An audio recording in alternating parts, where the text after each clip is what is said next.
Let's improve English. उसकी सुई तो वजन कम करने पे अटकी रहती है बस।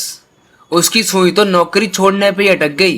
जब हम कहते हैं ना, लो भाई इसकी सुई तो इसी चीज पे अटक गई, अब तो इसे बस यही करना है, अब तो इसे बस इसी बारे में बातें करनी है। इन सेंटेंसेस को हम इंग्लिश में कैसे कह सकते हैं? इसी तरह के कुछ confusing but useful Hindi sentences का इंग्लिश ट्रांसलेशन मैं आपको इस वीडियो में बताने वाला हूँ। इस वीडियो को एंड तक जरूर देखना, आप अपनी इंग्लिश को डेफिनेटली इम्प्रूव करने वाले हैं। तो हम कैसे कह सकते हैं? He is fixated on losing weight. He is fixated on losing weight. Fixated, if someone is fixated on doing something or on something, that means he is constantly talking about it. He is obsessed with it. He is fixated on losing weight. वजन कम करने की ही बात सोचता रहता है हमेशा। उसकी सुई तो बस इसी चीज पे अटकी रहती है।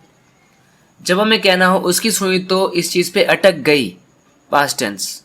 He became fixated on leaving the job.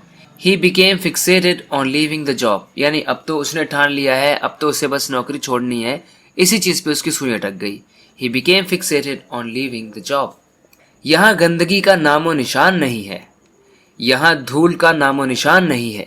जब हम कहना चाहें कि जरा सा भी दाग नहीं है, जरा सा भी निशान नहीं है, हम कैसे कह सकते हैं?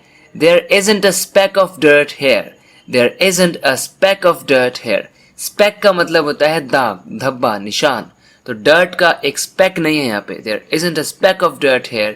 यहाँ पर गंदगी का नामो निशान नहीं है, यहाँ धूल का नामो निशान नहीं है। There isn't a speck of dust here. There isn't a speck of dust here. यहाँ पे dust का speck भी नहीं है। speck मतलब छोटा सा मार्क या छोटा सा किसी चीज का कण, छोटा सा पार्ट, दाग, धब्बा वगैरह वगैरह। There isn't a speck of dust here. तुम खुद ये काम कभी नहीं संभाल पाते, कभी नहीं संभाल पाते। You could never pull it off on your own. On your own यानी अपने आप। You could never pull it off. Pull something off. किसी चीज को pull off करने का मतलब किसी चीज में succeed हो जाना होता है। आप किसी काम को करने में सफल हो गए, that means you pulled it off. You could never pull it off on your own. जैसे कि किसी ने कुछ किया है, अब वो कह रहा है मैंने कर दिया ये, तुम खुद तो ये काम कभी संभाल ही नहीं पाते, कर ही नहीं पाते। You could never pull it off on your own. मुझे तो लगा नहीं था कि तुम ये काम संभाल लोगे।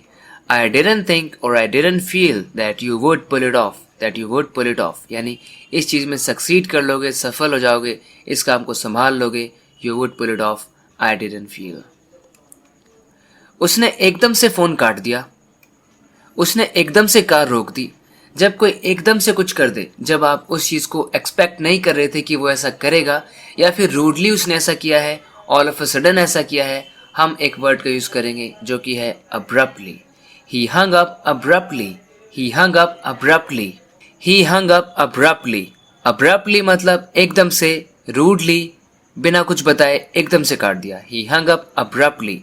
उसने एकदम से कार रोक दी। He stopped the car abruptly. He stopped the car abruptly. एकदम से उसने कार रोक दी। दरवाजा थोड़ा सा खुला हुआ था, थोड़ा सा खुला हुआ था। जब हमें कहना हो थोड़ा सा खुला हुआ था, हम कह सकते हैं The door was ajar. The door was ajar. यानी कि डोर थोड़ा सा खुला हुआ था। ऐसे भी कह सकते हैं The door was slightly open. The door was slightly open. दरवाजा थोड़ा खुला छोड़ देना, थोड़ा खुला छोड़ देना, छोड़ देने की सेंस में हम leave का यूज कर लेंगे।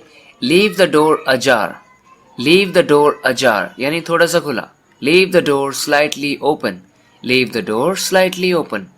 यहाँ आने के अलावा मेरे पास कोई और चारा नहीं था। अब सच बताने के अलावा तुम्हारे पास कोई चारा नहीं है। मेरे पास ऐसा करने के बजाय और कोई चारा नहीं है। जब ऐसा मुझे कहना हो तो कैसे कहेंगे? I had no choice but to come here. No choice but to do something. यानी एक चीज को छोड़कर और कोई चारा नहीं है।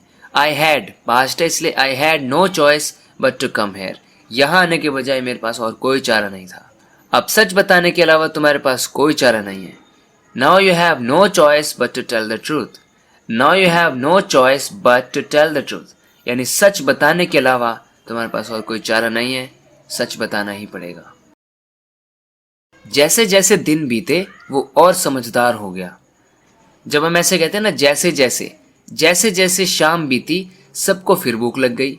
जैसे जैसे दिन बीते, शाम बीती, महीना बीता, कैसे कह सकते हैं? as the days passed or as the days went on, as the days went on. If something goes on मतलब जैसे जैसे वो बीतता है, जैसे जैसे हमारी बातें आगे बढ़ी, as the conversation went on, जैसे जैसे बातचीत चली, जैसे जैसे दिन बीते, as the days went on, जैसे जैसे इंटरव्यू चला, as the interview went on, इस तरह से जैसे जैसे पार्टी चली, as the party went on, as the days went on, as the days passed, he became wiser. wise की comparative degree wiser, यानी और भी होशियार हो गया, तो wise की comparative degree का हमने यूज किया wiser. he became wiser, यानी वो और समझदार पे समझदार होता गया जैसे जैसे दिन बीते. वैसे हम कहेंगे as the evening went on, everyone became hungry again. As the evening went on, जैसे जैसे शाम बीती, everyone became hungry again. That's it for this video. आशा करता हूँ कि आपने कुछ ना कुछ इस वीडियो से ज़रूर सीखा होगा. इसी तरह से अपनी इंग्लिश को इम्प्रूव करते रहने के लिए इस चैनल को सब्सक्राइब ज़रूर करना अगर आपने अभी तक नहीं किया है तो. So friends, बात करते हैं नेक्स्ट वीडियो लेसन में. Till then, take care and bye bye.